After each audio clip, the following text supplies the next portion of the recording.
Pour moi, je pense qu'à Munich, on va prendre un but. C'est une des carences qu'on a, on prend des buts à chaque match, on va en prendre un, et on peut en mettre 3.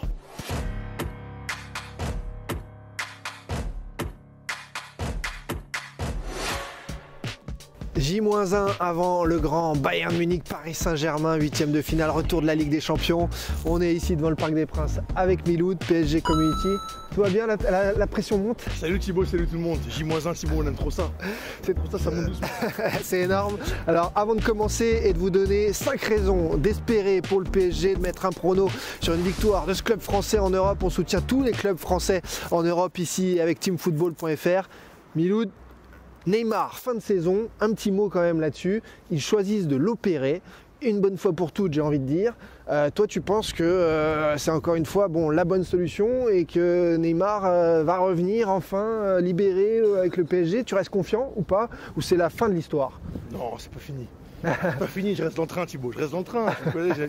J'aime trop Neymar, moi je suis dégoûté pour lui déjà. Ouais. Tu vois, c'est jamais facile pour un joueur d'avoir une blessure comme ça, il rate la saison. Un homme, une famille, un être humain, un joueur de foot, ouais, c'est clair. Exactement, tu vois, forcément, après on va parler un peu du rectangle vert. Tu sais, je vois sur Twitter, tout le monde dit ouais mais ça y est, c'est le bon moment, Neymar. J'ai l'impression que depuis le classique, la mémoire courte. Exactement, tout le monde impute les problèmes de l'équipe et du club à Neymar.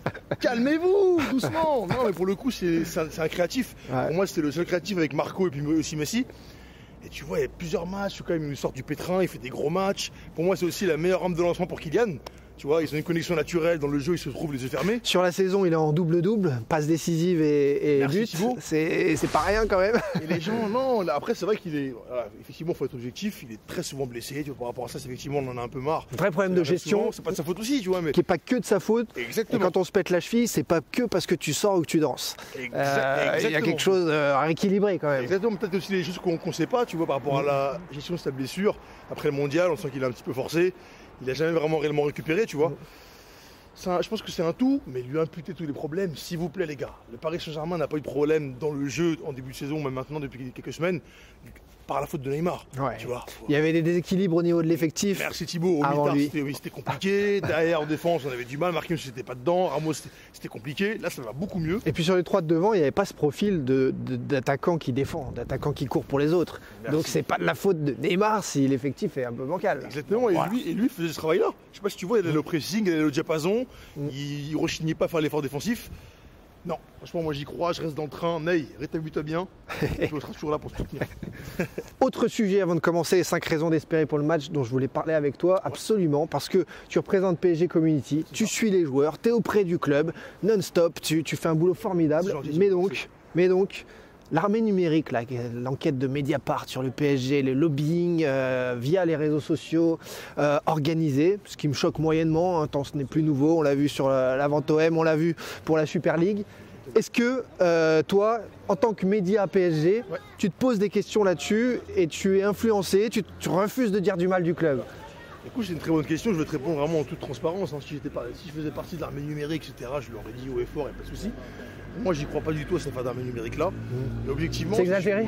C'est exagéré, on en fait des caisses. Et si tu veux, c'est une très bonne question parce que souvent on me dit sur Twitter, Milo, tu te protèges, tu dis pas assez, t'as tes intérêts, tu veux pas dire, tu protèges le club. Et quand je cartonne des joueurs, je dis plus ce que j'ai pu faire, des joueurs qui ont été mauvais, on me dit t'es un ennemi du club. Quand je suis ennemi, tu sais, d'un côté, quand je suis. Ça veut dire que t'es au milieu alors. Exactement, non, mais après, c'est vrai que moi je le reconnais, et moi je le connais, Thibaut, je suis pas dans l'invective, je suis jamais dans l'insulte, et je veux pas rentrer dans l'insulte, mais quand il y a des joueurs qui sont mauvais, je le dis, j'essaie en tout cas de le dire. Et quand je défends un joueur parce que j'estime qu'il est bon, on me dit ah mais tu protèges, tu dis pas. Quand je l'attaque, ah t'es un ennemi du club. Ouais, c'est compliqué. Ouais, en fait, et puis il y a une autre histoire aussi au niveau grand public qui est compliquée à comprendre, à gérer. C'est aussi, c'est-à-dire que quand tu aimes un club, quand tu parles d'un club, est-ce que tu vas aller sortir des éléments qui sont contre-productifs pour le club? C'est toujours quelque chose qui est très délicat. Et en tant que média, et en tant qu'homme, et en tant que... Tu vois, c'est un truc à peser, c'est ça que je veux dire. Non mais t'as raison, en plus, comme tu as dit, on a une double casquette, c'est-à-dire qu'on est et supporter et passionné du club, et voilà, on aime ce club, et à la fois on est aussi journaliste, on travaille, on a un média. Donc évidemment, c'est compliqué de trouver la bonne jauge, tu vois. Après, nous, on essaie toujours d'aller dans l'intérêt du club, footballistiquement parlant sur le terrain. C'est-à-dire que s'il faut dénoncer des problèmes, s'il faut dénoncer des carences, on va le faire, tu vois, dans le jeu, structurellement, dans l'organisation. Le mercato, par exemple, qui est raté. J'ai pas peur de le dire, pour moi le mercato c'est compliqué, pour moi il est raté au moment. On n'a pas beaucoup de. Même là on a parlé justement avec pas de profondeur. Tu vois, demain, Mbappé se pète. Neymar, il les a out. Tu fais entrer qui? Avec tout respect pour eux. T'as Ousni, Garbi et Kitike qui aussi du mal. Incroyable. Tu vois, je me remémore souvent, moi, dans les Dash Foot, le PSG, il y a encore 6-7 ans, tu avais Cavani, Lavezzi, Pastore, Lucas, Zlatan, encore des jeunes derrière. Mais une équipe C, voire D, je peux ça, c'est incroyable. Et des profils différents. Exactement. Vraiment bizarre. Comment ça, enfin, bon, on a compris comment ça s'est fait, il y a eu un star system de mis en place, des erreurs. Ça c'est dit. Les raisons d'espérer pour ce Bayern PSG, on en parle. Une première raison, déjà, c'est bien sûr Kylian Mbappé. On sent que depuis encore quelques mois, il a pris une ampleur sur et en dehors du terrain qui font espérer forcément. C'est incroyable, tu as tout dit, la pression glisse sur lui. Plus il y a de la pression, plus il est au rendez-vous. Il panique jamais. Tu vois, il harangue les joueurs, il tire l'équipe vers le haut. Que dire, tu vois, à chaque fois. Il est moins personnel en plus. Exactement. On a beaucoup, on a un peu critiqué à un moment donné où il avait entre guillemets une petite période de creux. Mais tu vois, il se remet très vite dans le bain, Coupe du Monde stratosphérique, il tire l'équipe vers le haut, il marque, il en met 2 à Marseille. Ça comme parfaite. Je sais pas si tu as vu, j'étais samedi au parc justement pour la cérémonie, pour le match. J'ai participé aussi à la cérémonie de remise de ce trophée là, par rapport au but. Quel com, il a tout compris, tu vois, il est très bon, il a dit on a marqué en terre. Tiens, le Michel Montana lui dit est-ce que tu as un but qui t'a marqué particulièrement? Il dit non, mais le doublé à Marseille en terre ennemie.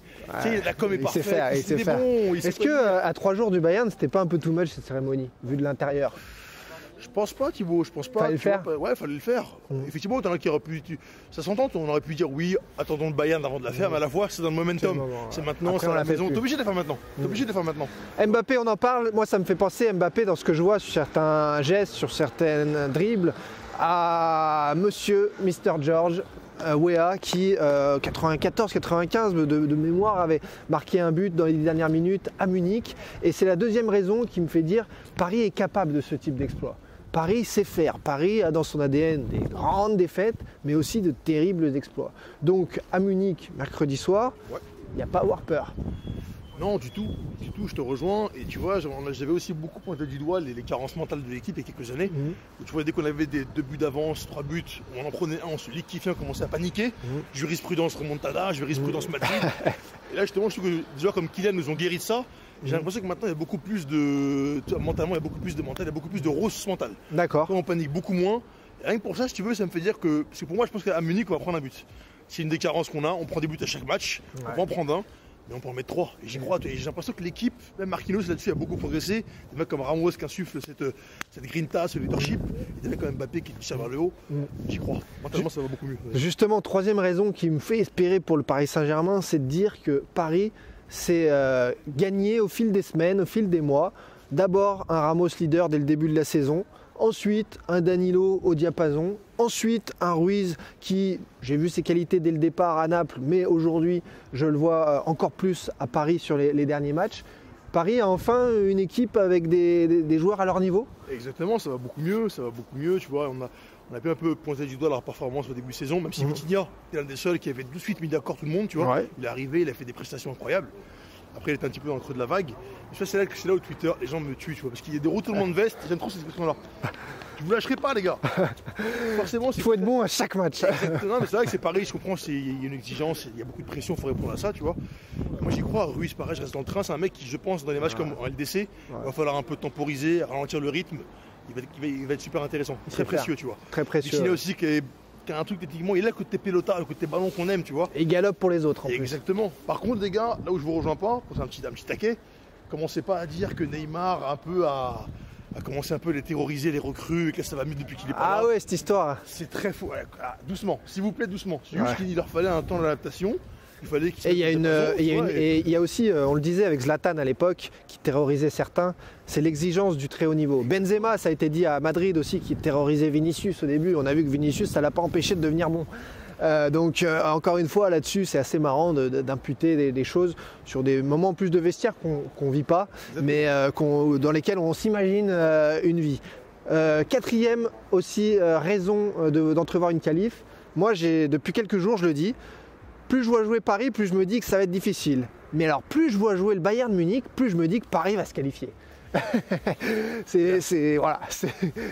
T'as raison de le dire, Thibaut. Faut pas. Après, beaucoup de respect pour le Bayern, très grand club, grande institution, rien à dire. Effectivement, ils n'ont pas un niveau stratosphérique incroyable, tu vois. Et affolant. à un moment donné, tu vois, j'ai envie de te dire, pour aller plus loin, on est le Paris Saint-Germain, arrêtons d'avoir peur. Tu sais, en fait, pour moi, le respect n'empêche pas l'ambition. Tu vois, ne pas avoir peur, ça ne veut pas dire qu'on ne respecte pas l'équipe. Grand respect pour le Bayern, très grand club, il n'y a rien à dire. Mais il ne faut pas les craindre. À un moment donné, c'est à eux de décider d'avoir peur. On a des arguments. Messi est en forme, Mbappé est en forme, la défense, ça va beaucoup, beaucoup mieux. Ramos, qui depuis le match aller, s'est remis dedans. Marquinhos, qui va beaucoup mieux. Ouais. On a de quoi leur faire peur, arrêtez de paniquer. Et comme tu l'as dit, en plus, le niveau de jeu du Bayern, c'est pas incroyable. Ouais. Je pense qu'on va quand même prendre un but. Je t'ai dit, c'est un petit peu notre problème. Mais on a largement de quoi les inquiéter. Eux aussi doivent avoir peur de nous. Arrêtez d'avoir peur, les gars, paniquez pas. Et en parlant de peur, la 5e raison aussi sur laquelle on peut revenir, tu voulais en parler, c'est ce collectif parisien qui, pour toi, vu du stade, vu de très près auprès du groupe, va mieux. Il y a du mieux, tu trouves, dans la cohésion, dans l'équilibre, dans la complémentarité. Raconte-nous ça, parce que c'est pas évident pour tous ceux qui suivent pas forcément le PSG. Les gars, le Paris Saint-Germain s'est soigné un dimanche, 13h ici. Alors pardon, 14h45 à la fin, quand Messi met le coup franc contre Lille, c'est là que pour moi il y a eu la bascule. D'accord. Parce que rappelle-toi, on était sur 3 défaites d'affilée, la 4e aurait vraiment été catastrophique. C'était la fin de Galtier, c'était... Et là, hop, tu bascules. Messi qui sort, tu vois, qui sort du lot, Messi qui met un coup franc. C'est un peu un match signature pour lui. Si pour moi le match signature c'est contre le Marseille, où il est incroyable. Et c'est là qu'il y a eu une bascule. Tu vois, derrière on enchaîne le classique, on en met 3, incroyable. Dans le jeu léché, tout le monde au diapason.